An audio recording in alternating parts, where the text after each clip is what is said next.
What is going on, guys? This is Miasin, and this is going to be OCG Metagame Breakdown number 3. I know I'm a little bit late, but like my grandmother always said, who gives a shit? Better late than never. This one's 114 top-performing decks from 22 tournaments during the span of like 5 days. Since, while I'm at it, I might as well also cover the Area Championship 2023 in Tsukaba.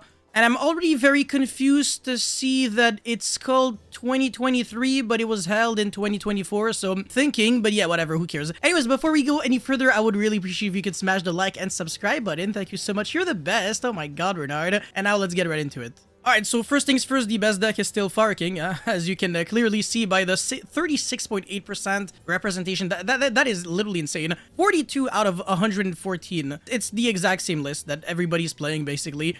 Some people are changing like 1 or 2 cards in the deck, but the rest is like literally the exact same, like 37 cards almost for the most part. Anyway, second place is a tie between Despa and Silent Forcer. So Despa actually has an extremely favorable Fire King matchup. I will make a full video just on that one because it is that good. It didn't get like new support, but it's just naturally good against Fire King because Fire King doesn't really make Omni Negates, and Despa can just overwhelm them with gas. Like Lawn Mowing, because the typical build is 60 card in the OCG. Lawn Mowing, by the way, is that grass looks greener for all the newbies. And it also plays Shaddoll Fusion, which can send Nail, Shaddoll, Ariel, which is kind of like a baby soul release. Banishes up to 3 cards from either player's graveyard. So obviously the card is really good, and the deck is very powerful. Even if Branded Fusion is at 1, there are still countless ways of getting to it. So if your opponent doesn't have Ash, then better believe that you can break all kinds of boards. And Silent Forcer, the reason why it's so good, even like it's always been around like in the top 3 best decks. Very good reason why, it's just because the deck has a lot of stability.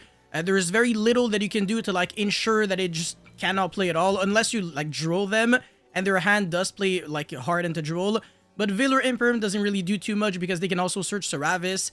Ash is just not powerful enough. Most of their hands can play through an Ash. And yeah, if they can summon like Skull Guardian with Novax and the continuous spell, it's just really rough, honestly, breaking that, because you can't target any of the monsters and you can only attack the Skull Guardian, which has 4100 attack, which is ridiculous. Like, it's completely insane. It's kind of like a bad matchup for Fire King, especially if they're going second. They can still do certain things because the Promethean Princess pop in the grave doesn't do much. The Kirin pop doesn't do that much, depends on when you use it. But yeah, it's just a solid deck overall. And again, it can play a lot of non-engine as well. Anyways, after that, we've got Magician, which is very shocking. The deck was definitely not doing this well before. Flundery is just another shifter deck. And then Salamangrate, this is actually a pretty decent deck. Yeah, I kept making videos on this deck, but yeah, no, it's nice. It's obviously one of the worst fire decks. But for some unknown magical reason, it's been doing better than Rescue Ace. I guess in the OCG, Nibiru is not really a thing because everybody's playing Maxi, so nobody's trying to special summon too much, which means that Salamangrate is not in a really good position, because Salamangrate gets completely demolished by Nibiru. But I guess Maxi is kind of like the same thing. Anyways, Pure Snake Eye, a little disappointing to see it drop all the way to 4 only. It used to also be in the top 3 best decks, so this is definitely a fall from heaven. Dragonling, very interesting, because the Bestials are not super great against Fire King, but Bestials are fantastic against Despa and Silent Forcer as well. I mean, Silent Forcer maybe not fantastic, but at least playable. Anyways, Rescue Ace, okay, yeah, again, very disappointing. This deck used to be like in the top 2 best decks as well. Just right after Fire King. Actually, at first it was better than Fire King. Well, not really that it was better, but just it was seeing more play, which doesn't really mean too much. Maybe it was seeing more play, but it wasn't the correct move. It was Vanquish Soul, Adamancipator, Centurion, Chimera, okay, I wonder how this deck will evolve. Actually, we're already seeing Yubel, Horus Chimera. Hold on a second. Legacy of Destruction, I don't even think is out yet. Yeah, no, this is not even with the new support. Unless I'm mistaken, but I'm pretty sure Legacy of Destruction is like the full set spoiler just came out. So we're still going to have to wait a few days until they get like the new, like good Yubel cards. But at the moment, like, I don't really see what the engine really does for you. So, I don't know. I'm kind of shocked. Anyways, Labyrinth, okay. Also, very disappointing. This deck was doing so much better before. And now it's, like, tied with this. And this, I mean, to be fair, Centurion is also a very good deck. Emancipator is a great deck, but, you know, Maxi again. Runic, Sky Striker, Spiral, Blackwing, what the hell? Yes, okay, I don't care. This deck doesn't exist. Bruv. Okay, I mean, actually, speaking of which, where's Ice Barrier and where's Infernoid? Now there's like Ritual Beast, but none of the other Terminal World decks. Yo, I swear to God, man, the OCG is slacking like crazy. Anyways, more decks that I don't really care about, and yeah, that's pretty much it. Alright, cool, let's get into Farking. Alright, so first things first, as you can see, for the most part, the Farking cards, everybody's agreeing on the monster lineup, so 1 Garunix, 3 Kirin, one Arvada, and then 1 Podix, because Farking cards are bricks. Nah, I think that's I mean, it's kind of obvious if you play the deck. You just like it's actually crazy how you get carried by the Snake Eyes in the Fire King deck. You know, that's the reason why the deck is called. Wait, what? No, it's okay. Yeah, all right. It's a Snake Eyes deck featuring a Fire King engine. There we go. There's more Snake Eyes cards by a long shot. Well, actually, I guess Wanted and Diabellstar are neither. I mean, they're not really Snake Eye cards, but almost. They get you, every path leads to Rome. Who cares? Anyways, the only thing that people are somewhat like disagreeing with is how many copies of Fire King Island or Access to Island you play. At first it was like 3 Sanctuary, 2 Island, and then it downgraded to 2 Sanctuary, 2 Island, and then it's 1 Sanctuary, 2 Island, and in this tournament everybody is on 1 Sanctuary and 1 Island, as you can see, 1-1. It's the exact same for every other deck list. 1-1, 1-1. Like, I'm literally not making this up. Yeah, it's insane. Okay, there we go. 1-2 and 1-2 again. Yeah, that's it. But for the most part, people are choosing to even cut the amount of Fire King Islands, which you can really understand. This card's not like a card that you're desperately trying to see, and it also kind of still plays into Droll. If your first search is a Fire King card, it usually doesn't do shit. Like, what are you gonna do? Like, search Garunix and then destroy what? Like, I hope you destroyed like a Fire King monster, otherwise this doesn't really destroy anything. Unless you're playing Barong, in which case, that's fine. But if you're not playing Barong, the Fire King cards just don't do anything on their own. But then if you are playing Barong, you play into Triple Tactic Thrust, which can search Soul Release and then break your board. So it's like a pick your poison, know what I'm saying? Like, it's just like you can't win. You really can't have them all. But yeah, anyways, for the hand traps, actually a lot, 12, 13 hand traps with still a lot of utility cards, so double call by the grave and a cross out. The Skyburn, which is the other utility card that your opponents can search. Some people are going with Circle of the Fire Kings. It's kind of like a Monster Reborn quickly spell card. You target one of your fire monsters, you destroy it, and then you revive back one of your fire monsters from the grave. It's not too bad because it has nothing to do with Fire Kings. Like, you can do it with like Snake Eye monsters or anything else. But it's searchable by Ponic, so that's the reason why just like, you know, you might as well play that over Skyburn sometimes. But Skyburn is still a problem-solving card. If you have to... If you're scared of like Skill Drain, for example, one really awesome thing that you can do in this deck is you go into a Link Rebo, and then you go Sanctuary, destroy something, search the Ponics, and then normal summon, try to search the Skyburn, and then chain Link Rebo, and then you're still going to be getting your search, and then if you got like any fire monster that you can resolve your Skyburn and then destroy the Skill Drain. Because if you're not doing that, how you're dealing with Skill Drain is kind of rough. Like, you're gonna have to go for like an access code for 4 and then banish it. I don't know, something with Amblo Whale. I can't really think of like anything else because you're not playing Book of Moon, you're not playing Forbidden Droplet or Super Poly. Obviously, all those cards are outs to Skill Drain because then you can go like SP, banish, and then chain, and then get rid of your own monster. You know, stuff like that. Well, maybe not Book of Moon on that, but whatever, you get the point. Nobody's playing Skill Drain, though. That's the good news. Like, even in Labyrinth, nobody's playing that. Extra deck, everybody's not playing Typhon, which makes sense, because if you are getting to the point where you can summon Typhon, you're probably losing that game anyways. And what is interesting, as Akira is mentioning here, I think it's Akira. Oh my god, y'all, it's always Akira. Huge shoutouts to you, my man. You're the best. People are debating whether they want to side the Solemn Strike or Solemn Judgment in their side deck. It's between these two, or even Anti-Spell and Summon Limit. Solemn Strike is really nice in simplified game state because if your opponent goes like normal summon Snake Eye Ash effect, then you strike it, and then you're just doing a lot, actually.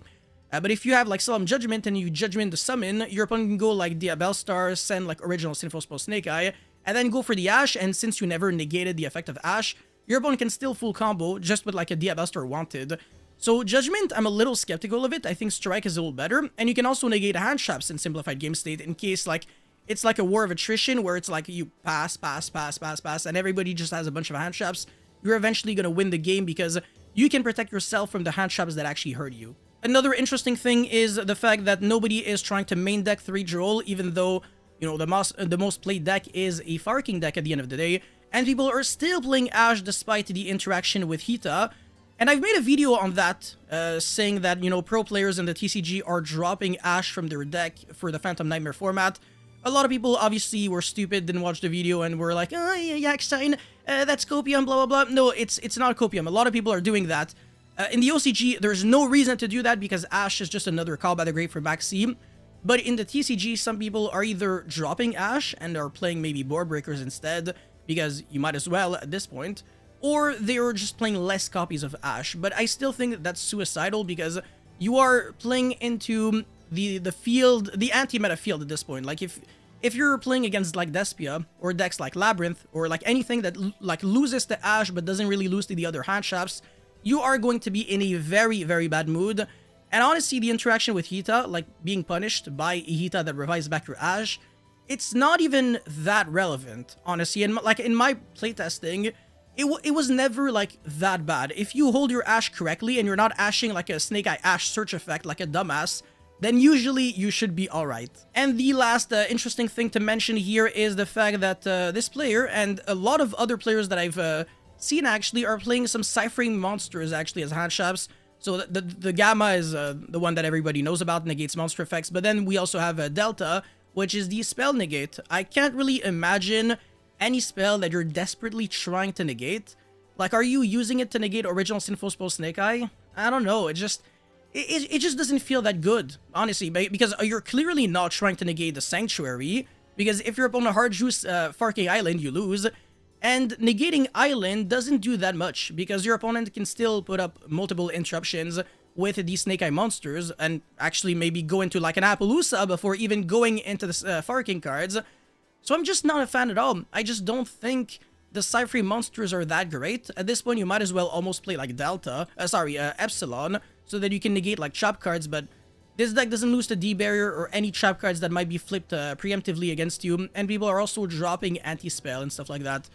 So yeah, I don't know, maybe the Deltas are also there for like other matchups, like negating Branded Fusion, even though you're negating the activation, and Branded Lost would cuck you real bad here. Anyways, Branded Despa, so this is the deck that has been doing very, like, almost like one of the best non-fire decks in the OCG, if not the best, again, tied with Silent Forcer. And this list is kind of cookie cutter, even though it looks like really complicated, really unique. It's really not for the OCG. Everybody's playing things like that. So we can see 3 Albion the Shrouded Dragon, the Dogmatica package, Branded High Spirits, Fusion Deployment for the Blazing Cartesia. This card is insane. It allows you to dodge like Veiler and Imperm on your Luber because you can quick chain, quick effect the chain to the Infinite Impermanence or whatever, and then you can go into a Grand Guignol, and then you send your Gimmick Puppet Nightmare from your deck to the graveyard because it's a level 6 or higher dark. I think it's level 8, obviously, because the Gimmick Puppets are all rank 8 turbo. And then you can just give the Gimmick Puppet to your opponent with a Branded Expulsion because they still have that in the OCG, but in the TCG you have to rely on Albion the Sanctifier Dragon, which is still very much doable, it's just that it's less consistent. So what I find really funny, the duality between the OCG and the TCG, is that OCG Despa is full power, because they technically have everything, but it's very nerfed consistency-wise because they only have 1 Branded Fusion and 1 Branded Opening, whereas over here in the TCG, we have 0 Expulsion, so clearly it's not full power, but it is full consistency because we have 3 and 3. With that being said, Despa is absolutely not a deck that loses to Maxi, like, at all, so it's definitely very... I can see the appeal, honestly, of playing Despa in the OCG, and if I were an OCG player, I would probably go with this deck. I think it's one of the most logical decks, that and Silent Forcer. As a matter of fact, I actually think Fire King, even though I can understand why people are playing it, it has a really big target on its head, whereas Despa, if you're very good with this deck, you can easily, like, just break boards like crazy going second. But what really shocks me here is that even in the Despa decklist that I'm seeing, we are no longer seeing the Shuttle engine to break boards with a Nail Shuttle Ariel, but rather just more handshaps, like 2 Nibiru, 2 Phantasme, I don't even know what this is trying to draw, and then a Druid Worm, and then 1 Drool, 1 Maxi, it just feels so weird, and then 2 Cosmic, like, yeah, it just, like, but before it was a little more logical because you had, like, one card that could literally break everything, but no longer the case, and also no soul release whatsoever. But yeah, whatever, who cares? Anyways, let's get into the final deck, which is Silent Forcer. So, as mentioned here, some people are playing with a Diviner and Nadir Servant package, and some people are playing without. I definitely do recommend playing only with the Diviner package, I think the Nadir Servant is just like win more.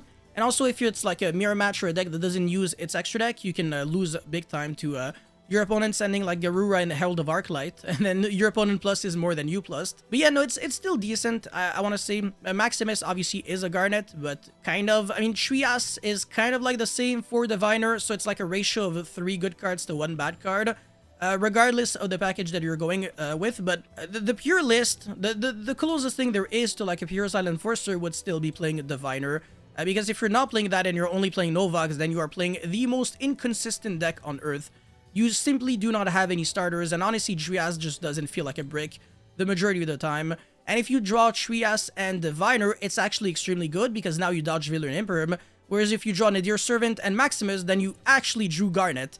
You would have to like a ritual summon using the Dogmatica Maximus, so that your Nadir Servant can recycle back from the graveyard to the hand, which just doesn't feel good, like, at all. And then for the, let's see, the Ritual Monsters, I don't really like playing 5, I think that's way too much. If you want to play the Odd Eyes Pendulum Grab Dragon in the main deck, first of all, please don't. And second, you might as well just cut the second Seravis while you're at it. The rest of the deck is fine. 42 cards I also think is suicidal, because you can start breaking very, very easily and very quickly. This deck just, the consistency is non-neglectable, honestly. Side deck Lava Golem, very interesting. I really don't understand, because your normal summon is like crucial, and you've got a lot of potential normal summons, so I really don't see why this would be in here, but I mean, that's fine. Sometimes you really don't even need your normal summon. It's a decent card, but like, why are you playing 1 when it's just not searchable at all? Unless I'm missing something, but I don't think Lava Golem is searchable as a 1 of. And then Change of Heart as a 2, but still only choosing to play 1 with 0 thrust. Very interesting, very, very. And then 3 different Dimension Ground, alright, and 2 Summon Limit. See, for me, this is what I like to call greedy deck building, because you have 5 cards that are strictly going first only cards, and then a bunch of just cards in the side that just shouldn't really be there in these quantities, like 1 Cosmic. Like, are you committed to playing Cosmic or not? There's also 1 Cosmic in the main deck, but it's not even like you can say it's a cross-out target, because you're also not playing cross-out. So, I don't know, like, you might as well just main deck the Duster at this point, and then side the second Cosmic, and then replace the Lava Golem with a second Change of Heart. To me, that just makes more sense, but I guess in the OCG, they really just like their diversity, and they don't want to play, like, too many identical cards. Whereas in the TCG, if you think like that, you get bullied for sure. And also 5 strictly going first cards, I really seriously dislike, because now a third of your side deck sometimes is just completely useless. Anyways, in conclusion, Fire King's still the best deck, no shit, and people are definitely deciding on what they want to side as their blowout when they are going first. And the Silent Enforcer deck, it used to just be Summon Limit, but now there's also different Dimension Ground apparently, which definitely does shock me, because this deck also kind of loses a little bit your own different Dimension Ground if your board gets picked apart. So I wonder about that. But for this tournament report, I mean, there is very little to cover, because it's almost the exact same, and there was also no text this time. But there is one thing that is noteworthy. This time, I think they played with time rules, so everybody was trying to win. Well, everybody had to use like time cards. So we can see like a Sprint this time in the extra deck with a Volcanic Scattershot. The pattern continues. Sprint with Scattershot, and then this obviously is good in time because of Munin. And then this, I have no idea what it does. Valiance. And then again, this time we don't have Sprint, but rather we have the Baby Kirin, which when it is destroyed, you can destroy it with Garunix. You can foolish your deck for a Fire Monster from the deck to the grave. So in other words, your Garunix can trigger to destroy this, which then sends this, and then you burn for 500. And there's also Ghost Sister. So 3 freaking time cards. Well, I mean, this gets you to Scattershot, which gets you to this, so it makes sense. And if you hard draw Scattershot, you can destroy it with your Fire King Island and you win the game. There's also Prosperity as a one of, which I don't understand. Like, this card sucks in this deck because your extra deck is super crucial, because you can't really grind with your main deck. I mean, you can, but like, you're basically playing a Fire King deck at this point. You're no longer playing a Snake Eyes deck, so I don't really like it too much, and you have like 0 utility. There are a few cards that you can afford to banish, like the Xyz, Appaloosa, the OTK package, and then like Hita and Dark, but like that's it. Oh, I guess Phoenix, yeah, whatever. Again, with the Kirin and Scattershot, Shared Ride, Ghost, made... Okay, this is Meta Order Mermaid Outfitter, something like that. I forgot the name. But yeah, I made a video on this card. It's very interesting, but again, as an unsearchable random one-of, it just feels extremely whack. And again, the random ass one-of Ghost Mourner, I guess you can at least argue that this is a cross-out target. And then Labyrinth with the Dark Barrier statue, but no field spell, so you have to draw it. I don't know, like you can't even revive it back. I used to like consider playing this with the Archfiend glitch and the field spell. So basically the goal is that you go Archfiend glitch, like I think destroy a card your opponent controls. It's kind of, I mean, it's kind of like a Fiend griefing in a way, and then you foolish a Fiend monster from the deck to the grave. So either Bagjack or this. But then with the the field spell, you could revive it back, and then you basically had like a floodgate on the field, which I actually think is pretty disgusting, especially in like a fire format. But Diabellstar is a dark monster, so you can still summon that. And you can still summon SP from the extra deck and Link Rebo, so it might also not be enough, to be honest. I have no idea what this monster is. I really have to look into it. And the field spell, I think they're the Valiance field spell. I could be wrong. 3 different field spells, I think, with set rotation. Very, very unorthodox. Very, very confusing. And only one original Sinful Spell Snake Eye, no 1-for-1. With a lot of the Snake Eye monsters, 2 Flamberge and 2 Oak. Thinking the Fire Spiritual Art, 3 Soul Release, already playing like 12 hand shops, which is also interesting. And then again, another Scatter Shot with the Sprint, another Scatter Shot with the Sprint, and yeah, that's it. Yeah, okay, people are definitely not trying to lose in time. It's crazy, man. Even in the OCG, that's nuts. I thought it was like a TCG only thing, but apparently they are also getting the same rules as we are, at least in these kind of tournaments. Anyways, that's it for this video, guys. Thank you so much for watching. Don't forget to like and subscribe, and I'll see you guys very soon. Peace.